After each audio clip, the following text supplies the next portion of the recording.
여러분 참 반갑습니다. 하나님 말씀을 함께 나누게 되었는데요. 저는 은퇴한 지가 이제 2년 10개월 되고 있습니다. 제 주변에 있는 많은 친구들, 선배들 보면 은퇴를 굉장히 두려워하거나 부정적으로 생각하는 분들이 계셨는데, 제가 실제로 은퇴해 보니까 은퇴는 참 좋은 것입니다. 은퇴가 너무 좋다 하는 생각을 저는 지금 하고 있습니다. 어떤 분이 그런 얘기를 했어요. 은퇴는 좋은 것이다. 왜? 두 가지 이유 때문이다. 당신이 열심히 일하고 이제 쉴 때가 왔으니 당신에게 너무 해피한 것이다. 또 다른 하나는 당신이 일하던 그 자리에 그 자리를 내주고 다른 사람에게 찬스를 줄 수 있으니 그래서 좋은 것이다. 제가 은퇴해 보니까 참 좋아요. 제가 뭐 은퇴 얘기를 하려고 강단에 서린 것은 아니고요. 오늘 성경에 보니까 저는 개역 개정판을 쓰는데요. 제가 쓰는 개역 개정판에는 오늘 본문이 더 클리어하게 제가 느끼기에는 그렇게 되어 있습니다. 바울은 27절 본문에서 두 단어를 쓰고 있습니다.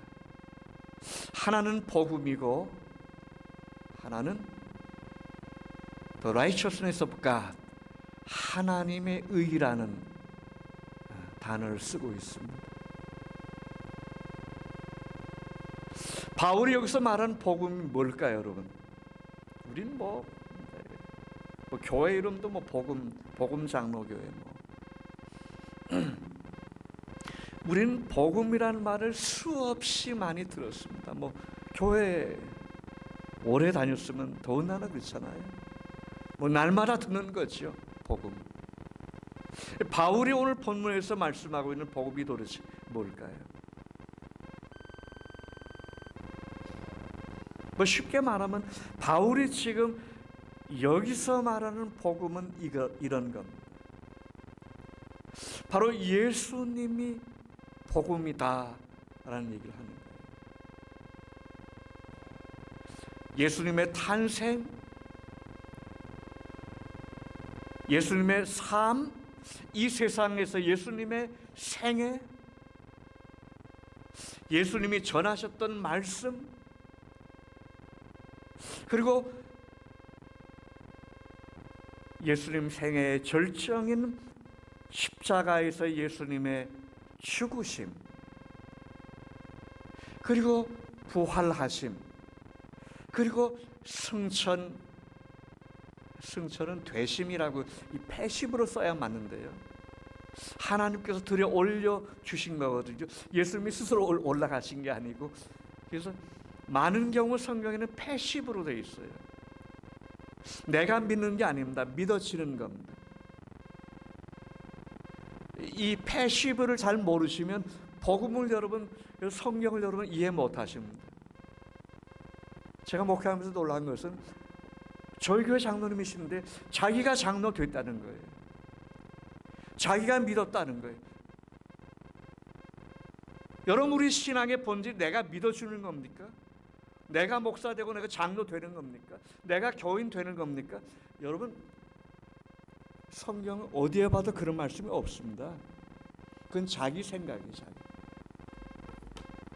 또 죄송하지만 목사님들이 잘못 전하신 점도 있어요. 여러분, 성경에는 전부 예수님이, 하나님이, 성령께서 마음의 문을 열어주셨고 믿게 해주셨고 다 패시브로 돼 있어요. 부활도 마찬가지. 예수님 스스로 내가 능력으로 일어나신 게 아니에요.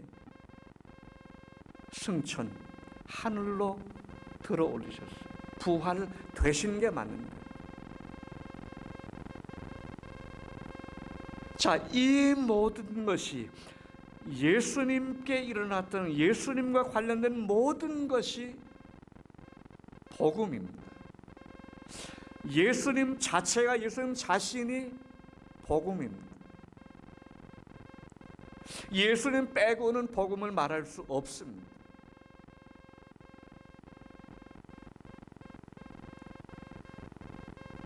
그럼 또 다른 하나의 단어, 하나님의 의는 뭘까요? 여러분, 지금까지 많은 사람들이 하나님의 의가 뭔지, 하나님의 의라는 말이 굉장히 어려운 말이거든요. 이 의는 한자어고요. righteousness, 옳다는 옳을 의자고요. 하나님의 의가 도대체 뭔가? 물론 사도 바울이 쓴 하나님의 의는 어려운 표현인데 이건 로마서니까 로마인들에게 보내는 편지이기 때문에 어렵습니다. 이 로마서가 굉장히 어렵습니다. 복음서 같은 거는 쉽잖아요. 비유로 많이 말씀하시고. 하나님의 의가 설명하기 대단히 어렵습니다. 여러분, 많은 신학자들이, 많은 목사님들이 하나님의 의가 뭔지 지금까지 설명하셨어요. 그런데 제가 만난 사람 중에 이 하나님의 의가 뭔지 가장 쉽게 실감나게 잘 설명하신 분이 계신데요. 플러신학교에 계시던, 지금은 플러신학교가 요즘 신학교가 다 그렇잖아요. 프리스톤도 마찬가지고 학생이 없습니다, 여러분. 다 문 닫고 정리하고 이사 가고 줄이고 축소하고 그러잖아요. 여러분, 프리스톤 신학교 자기 학비 내고 가는 사람 없습니다. 다 장학금 주고요, 풀 장학금 주고요. 그런데도 학생이 없어요. 학생이 그나마 있는데 여학생들입니다. 그나마 미국 사람은 그나마 없습니다. 에이시안 여학생들. 거기 졸업해도 목사가 되는 사람은 소수입니다. 지금 왜 신학교 얘기를 하면 지금 우리가 이런 시대에 살고 있는 거예요. 옛날에 우리 교회가 성가되고, 그건 옛날 얘기입니다. 지금은 없습니다, 여러분. 한국에도 여러분, 작년인가 제가 금년 봄인가 한국에서 지금 통합직 총회장 만났는데요. 신학교 학생들이 적어지고 졸업해도 목사가 안 되고 하니까 농어촌 지역의 시골에 변누리에 목사가 갈 사람이 없어요. 장로님들을 노예별로 단기 인텐시브 훈련을 시켜가지고 설교자로 파송합니다. 우리가 속한 미국 장로교는 오래전부터 이미 그렇게 하고 있고요. 라이센스를 줍니다. 안수받은 목사가 아닌데 설교할 수 있는 라이센스를 발급하는 거예요. 왜? 그래야만 교회를 킵할 수 있는 거예요. 그나마. 하나님의 의가 뭡니까? 제가 만난 플러신학교에서 가르쳤던 김세훈 박사라고 해서 김세훈 교수. 이분은 신학 교수인데요. 사도 바울 연구를 전문적으로 한 분입니다.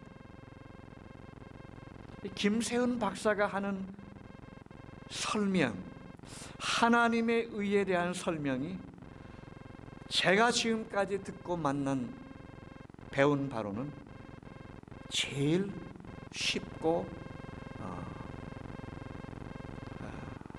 제 마음에 닿았다. 그런 말씀입니다. 그래서 제가 김세훈 박사 얘기를 지금 하고 있는 겁니다. 김세훈 박사는 하나님의 의가 도대체 뭐냐? 십자가에는, 복음에는 하나님의 의가 나타났다고 바울은 말했는데 이 복음이 예수님인데 그 예수님의 죽으심 십자가 위에 하나님의 의가 나타난다고 말했는데 그게 하나님의 의가 도대체 뭐냐?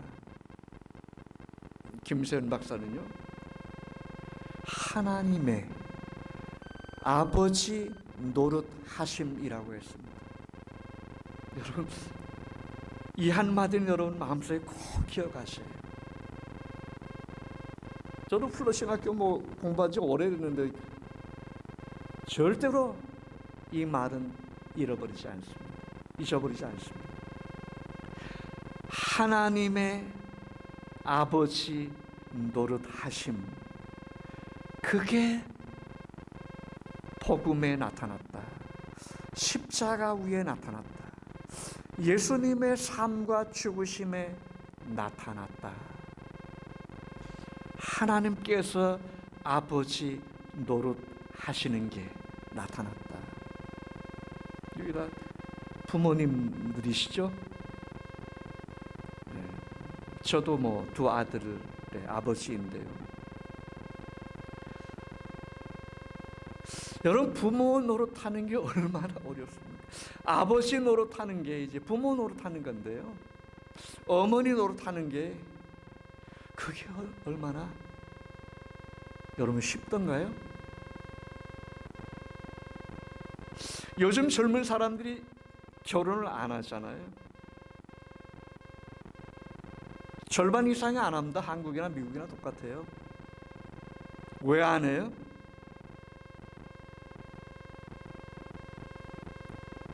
여러 가지 이유가 있습니다만 힘든 거예요. 힘든 거. 보이프렌드나 걸프렌드는 있지만은 결혼을 안 해요. 부모는 하기가 싫은 거예요. 너무 힘들기 때문에. 그래서 옛말에 무슨 말이 있어요? 무자식 상팔자. 저는 그 말에 동의합니다. 왜냐하면 저도 두 아들을 키워보니까 이놈들 농사 짓는 게 만만찮아요. 부모가 해야 될 일들이 여러 가지 있지만, 하는 일이 여러 가지 있지만 제일 힘든 일이 자식 농사예요. 골프도 열심히 치면 되고 하는데 열심히 아침 일찍 일어나서 부지런하게 하면은 돈도 좀 모을 수 있는데, 이 자식 농사는 열심히 한다고 되는 게 아니에요. 야단친다고 되지 않습니다. 좋은 학교만 보내라고 저절로 되지 않습니다. 참 자식 농사가 어렵습니다. 특히 요즘 세대들은 말할 것도 없고요. 어느 자식이든지 부모님의 기대치에 맞춰서 속썩이지 않고 자라는 100점짜리 자식이 어디 있겠습니까? 여러분, 하나님의 자식 농사도 마찬가지였던 거죠. 여러분, 하나님이 지으신 하나님의 백성들, 하나님이 지으신 모든 사람들, 하나님의 뜻대로 살지 않았거든요. 그래서 벌써 창세기 선악과 이야기가, 타락 이야기가 나오는 거 아닙니까? 가인의 살인 사건 이야기가 나오는 것 아닙니까? 여러분, 성경에 나오는 성경의 스토리, 성서 얘기가 무슨 얘기인 줄 아세요? 하나님 인간을 지으시고, 전체는 아닙니다. 에베소 1장 3절로 6절에 보면 창세전 언약이라고 보통 부르는데, 에베소서 1장 3절로 6절입니다. 거기 보면 창세 전에 하나님께서 자기 백성을 삼으시려고 어떤 사람을 따로 구별하셨고 언약하셨어요. 성부께서 성자와 성령과 이미 삼위일체 하나님께서 다 언약을 하셨어요. 의논하시고 한 게 아닙니다. 앞으로 태어날 세대와 의논하신 일이 없어요. 그냥 일방적으로 무조건 언약하신 거예요. 내가 이렇게 하겠다. 예수 안에서 구원하겠다. 내 자녀로 삼으시겠다. 이걸 창세전 언약이라고 부릅니다. 사도 바울을 통해서 에베소 교회에 주신 말씀인데 성경이 우리에게 주신 말씀이니까 오늘 우리에게도 해당되는 그대로 우리의 말씀입니다. 하나님께서는 모든 사람들을 구원하시겠다. 여러분, 그런 말씀이 없습니다. 자기 백성을 따로 구원하시기로 언약하셨어요. 마태복음 1장에 보면 예수님이 오셨을 때 벌써 이름을 하나님께서 지어주시잖아요. 천사를 통해서. 이는 예수라 하라. 예수라고 하는 이름의 뜻이 뭐예요, 여러분? 아까 예수가 복음이라고 했는데 예수라고 하는 이름의 뜻이 뭐예요? 이는 하나님께서 구원해 내실 그런 백성이라고 하는, 저희 죄에서 구원하실 자이심이라. 그게 예수 그리스도예요. 그러니까 여기도 패시브로 되어 있어요. 하나님이 구원하시기로 작정하신 그런 사람들을 불러서 구원하러 오신 분이 바로 예수님입니다. 예수님 세상의 모든 사람들을 위해서 오시지 않았습니다. 하나님이 미리 작정하신, 예정하신 자기 백성들을 구원하시려고 예수님이 오셨습니다.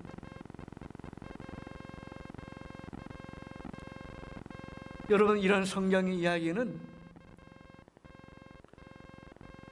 전부 하나님의 아버지 노릇하심에 대한 얘기인데,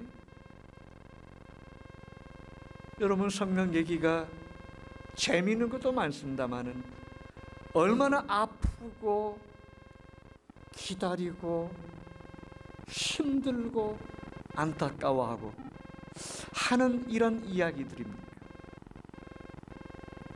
하나님이 얼마나 아파하셨는지, 하나님이 얼마나 애타게 기다리셨는지, 하나님이 얼마나 용서하셨는지, 하나님이 얼마나 사랑하셨는지, 하나님이 얼마나 우셨는지, 이걸 얘기하는 게 성경의 스토리입니다. 저는 성경을 이야기라는 표현으로 많이 쓰는데, 성경은 얘기예요, 얘기. 성경 여러분 어렵게 생각하지 마요. 성경은 얘기예요. 무슨 얘기? 하나님이 우리를 구원하시는 하나님의 아버지 노릇하심에 대한 얘기. 그게 성경이에요. 그래서 여러분, 이런 이야기 관점에서 보면 성경이 재미있고 실감나고 너무너무 우리의 얘기입니다. 시간이 많이 가는데 사도행전 20장 19절에 보면 사도 바울이 에베소 교회 장로님들을 불러다가, 사도 바울이 이제 예루살렘에 올라가면 자기가 체포되고 어떻게 된다는 걸 알아요. 근데 그 길을 앞에 두고 자기가 전도해서 세웠던 에베소 교회 장로님들을 불러서 마지막 부탁하는 얘기가 나오는데 그 중에 이런 말을 씁니다. 장로님들, 여러분들, 내가 이 에베소 교회에서 목회하는 동안 세 가지 단어를 씁니다. 나는 겸손과 눈물과 인내로 목회하고 섬겼습니다. 여기 눈물이라는 단어를 바울이 씁니다. 에베소 교회에서 약 3년 어간의 바울의 목회는 눈물로 범벅된 목회였어요. 저는 이 사도 바울의 눈물이 하나님의 눈물이라고 느끼는 거예요. 왜요? 바울이 예수님의 심장을 가졌기 때문입니다. 바울의 눈물은 하나님의 눈물이에요. 아버지의 노릇 하심이 힘드셨어. 안타까우셨어. 복음서에 보면 예수님 우셨다는 얘기도 나오죠. 예수님의 눈물도 하나님 아버지 노릇 하심, 그 안타까움에 대한 눈물 아니겠습니까? 누가복음 15장에 보면 탕자의 비유라고 우리가 흔히 얘기하는 비유가 나오죠. 긴 비유. 못된 아들의 둘째 아들에 대한 비유 아닙니까?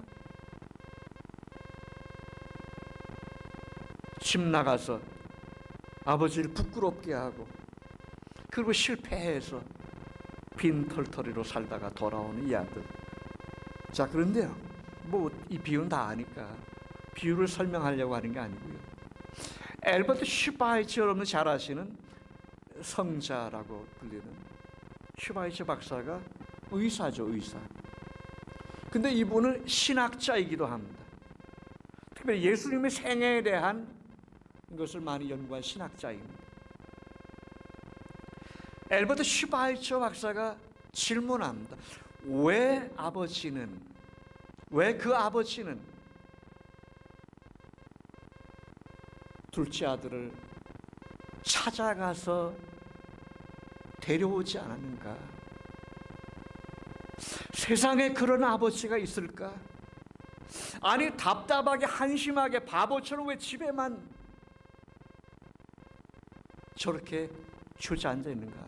당장 어디 있는지 수소문해서 돈을 들여서라도 찾아서 끌고 와야 되는 거 아닌가? 왜 그 아버지는 집에서만 있었는가?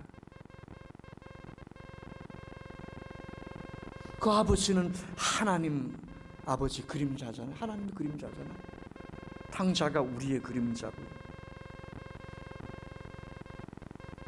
저는 이 엘버트 슈바이처의 해석이 상당히 마음에 닿아서 여러분들에게 소개하는 겁니다. 아버지는 왜 그랬는가? 그 아버지는 당장 찾아갈 수 있지만 그러고 싶은 마음이 수없이 많았지만 안 갔습니다. 왜요? 아들의 실패한 그 초라하고 부끄러운 모습을 아버지가 보면 그 아들을 영영 아주 잃어버릴 것 같아서 내가 아들의 부끄러움 감추어줘야지. 내가 아들의 부끄러움 보지 말아야지. 그래서 안 갔다는 겁니다, 여러분.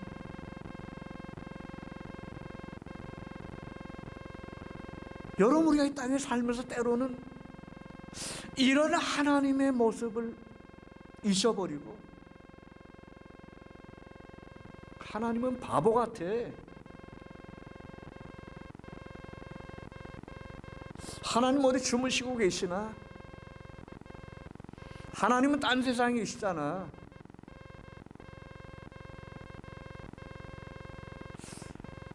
우리는 하나님이 없는 것처럼, 하나님이 바보인 것처럼 업신여기고 빈정거리고, 그리고 어떻게든지 세상에 잘 보이려고, 사람에게 잘 보이려고, 내 생각이 먼저고, 내 판단이 먼저고, 내 힘이 먼저고, 내가 먼저고. 우리는 그렇게 살아온 것 아닐까요?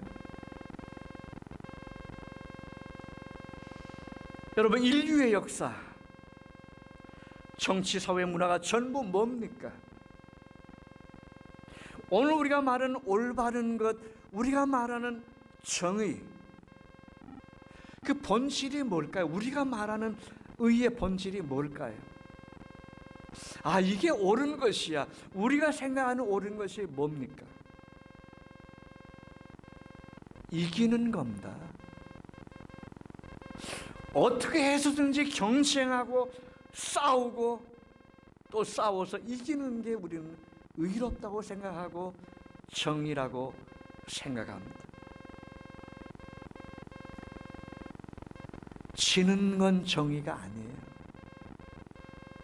지금 이 세상의 생각을 얘기하는 겁니다. 우리가 이 세상에 살고 있기 때문에. 우리의 생각이 될 수도 있고요.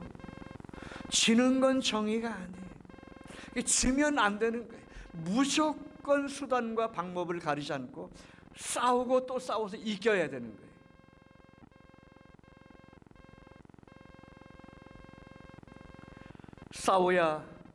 싸우고 이겨야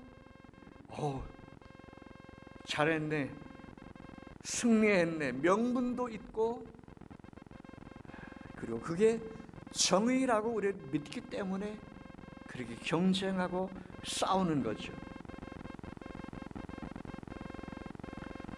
현대 문화의 특징이 여러 가지가 있겠습니다만은 요즘 AI가 발달해 가지고요, 정말 난리입니다. 제가 말하는 설교가 맞는 설교인지, 김세훈 박사가 정말 그런 하나님의 아버지 노릇하심이 맞는 얘기인지, 저도 챗GPT 잘 쓰는데요, 찾아보고 뚝뚝 눌러보시면 금방 여기 나와요. 저 여기서 어젯밤에 한번 다시 확인하고 왔어요.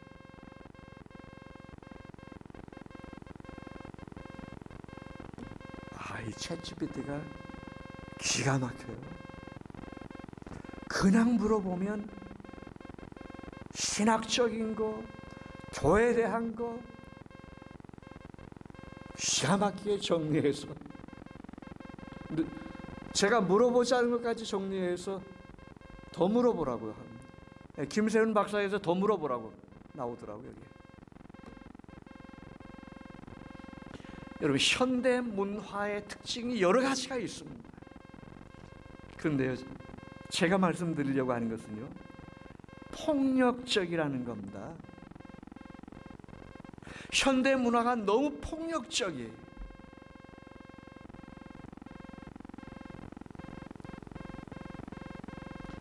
정치, 사회, 종교가 얼마나 폭력적인지 모릅니다. 지금 우리 예배당에 와서 하고 있는 거 얼마나 피스풀하고 좋아요. 뭐 지금도 그런지 모르겠습니다. 광화문에 가서 이거 하는 분들, 여러분 보셨어요? 거기 뭐 2,000불 헌금 보냈다고, 뭐 애국자 나왔다고. 교회 권사님이 2,000불 보내신 분도 있어. 뭐 저는 그분을 뭐 비난할 마음은 없는데요, 제가 말하는 말의 초점은 폭력적이에요. 저놈 죽여라, 저놈 끌어내려라, 뭐 그래서 자기들의 구호와 틀리면, 자기들의 외침과 틀리면 저놈 틀렸다, 저놈 죽여라, 저놈 끌어내려라, 뭐 SNS에다 금방 날리고 어디 쳐들어가자 뭐 하잖아. 저는 그게 너무 폭력적이라는 거예요. 근데 예수 믿는 사람들이래.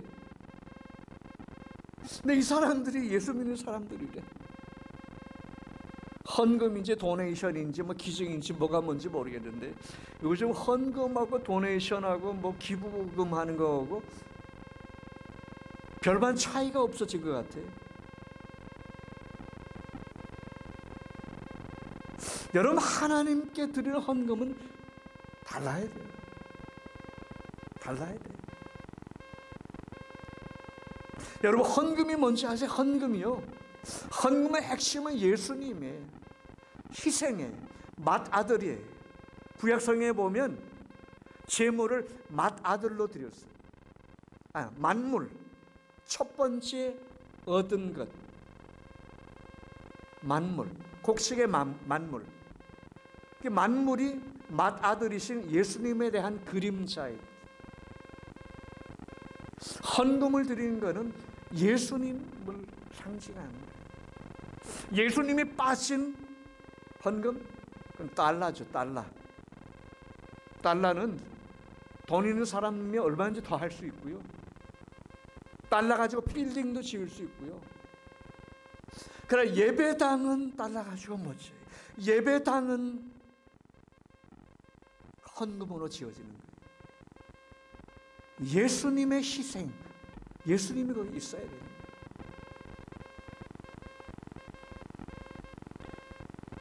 자기 주장과 자기가 생각하는 이념과 틀리면 무조건 잘못됐다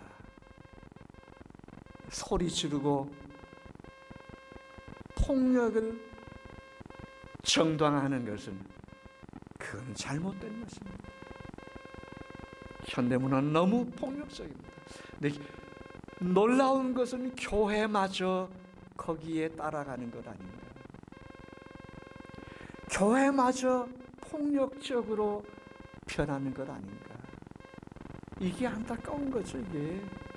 여러분, 교회가 저기 있습니까? 꽤 어떤 분들이 그렇게 생각해요. 교회 얘기하면, 그 교회 저기 있다고. 교회 얘기는 우리의 얘기예요. 한국에 있는 대표적인 장로교회 중에 하나인 김사만 목사님이 섬겼던 교회. 세습 문제가 논의됐을 때 그 교회 장로님들이 그랬어요. 왜 남의 교회에 대해서 이렇쿵저렇쿵 얘기하느냐? 그 장로님의 답변은 너무 유치하고 틀렸습니다. 여러분, 성경에 남의 교회는 없습니다. 이름이 다른 교회는 있지만, 교단이 다른 교회는 있지만 남의 교회는 없어요. 여러분, 성경에는 하나의 교회밖에 없어요. 모든 교회가 하나지 남의 교회가 없어요, 여러분. 그는 성경을 안 보신 분들이 들은 풍월로 하는 얘기예요. 남의 교회에 대해서 이러쿵저러쿵 하느냐? 남의 교회가 없습니다. 전부 하나의 교회고, 이름은 달라도, 동네는 달라도, 커뮤니티는 달라도, 섬기는 목사님이 달라도, 교단이 달라도, 지상에 있는 모든 교회는 오직 예수 그리스도의 하나의 교회뿐입니다. 교회가 이렇게 폭력적이 되어서는 안 되는 거죠.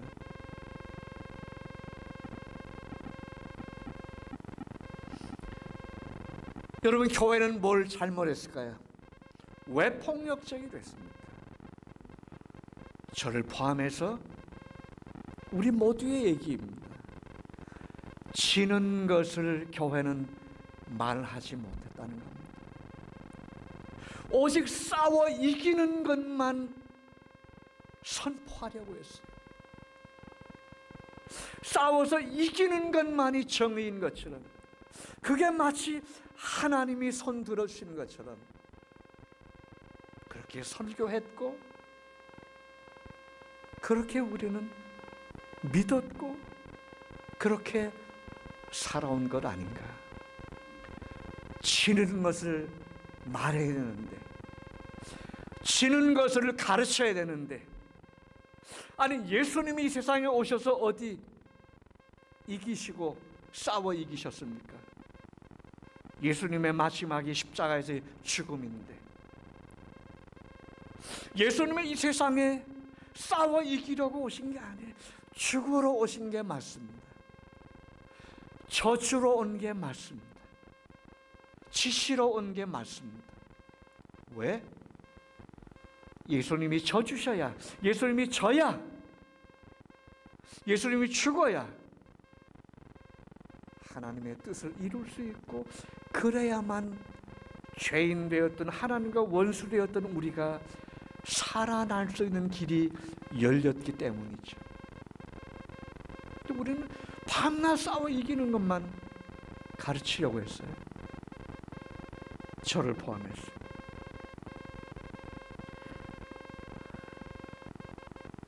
제가 준비한 말씀이 많이 있는데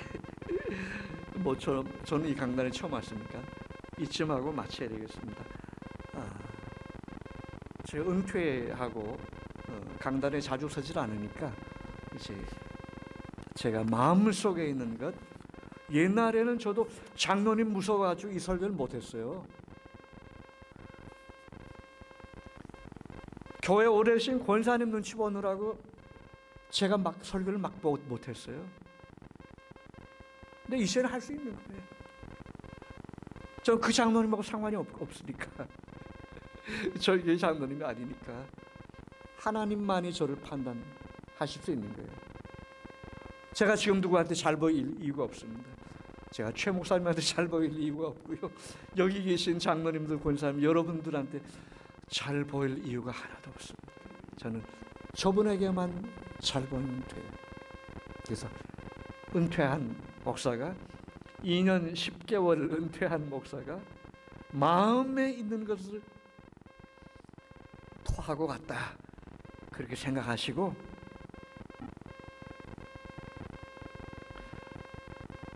복음에 나타난 하나님의 아버지 노릇하심이 이런 거였구나. 나 같은 죄인 구원하시려고, 나 같은 죄인 천국으로 올리시려고 이렇게 참으셨고 수고하셨고 눈물 흘리셨고 안타까워하셨구나 라고 생각하시면서, 그래서 뭡니까? 크리스찬 라이프가 뭐예요? 크리스찬 라이프는요, 그래서 감사하고 또 감사하고, 그래서 즐거워하고 또 즐거워하고, 그래서 또 노래하고 또 노래하고. 우리의 노래가 뭐 예수님 찬양하는 거죠. 전 제 아내는 아직 풀타임 일하고 있습니다만은 지금도 제 아내와 차만 타면 야, 감사하다, 이보다 더 좋을 수가 없다. 제가 그냥 여러분 기분 좋게 하려고 드리는 말씀은 정말 제가 그렇게 살고 있습니다.